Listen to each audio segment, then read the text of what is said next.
The sixth commandment, thou shalt sing from the lower abdomen through the top of the head.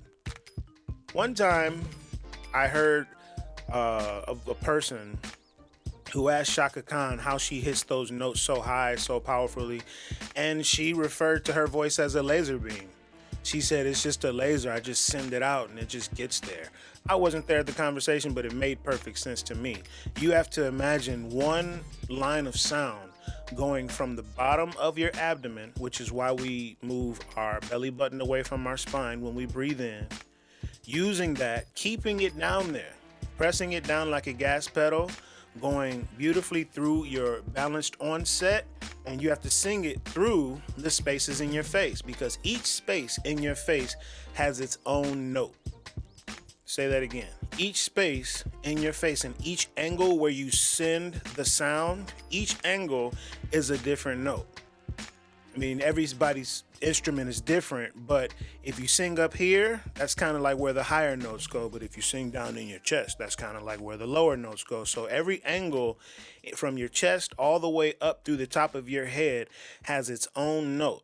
And it's imperative, which through scales and warm-ups that we figure out how each one of these laser beams work from the bottom of our abdomen through whatever angle. For example,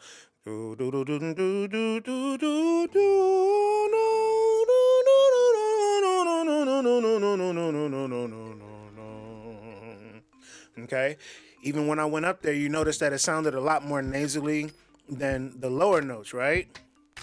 From the bottom, I feel my chest like kind of rumbling, but when I'm up here, I still feel it kind of right here-esque.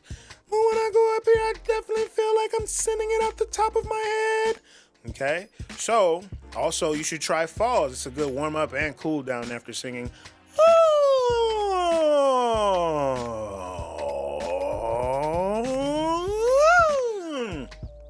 When you do that, you want to try to do it without breaking at all. And that's why it's important to sing from the bottom of your belly through the top of your head, because your registers, your chest registers, your mid-range, and your high need to all be connected.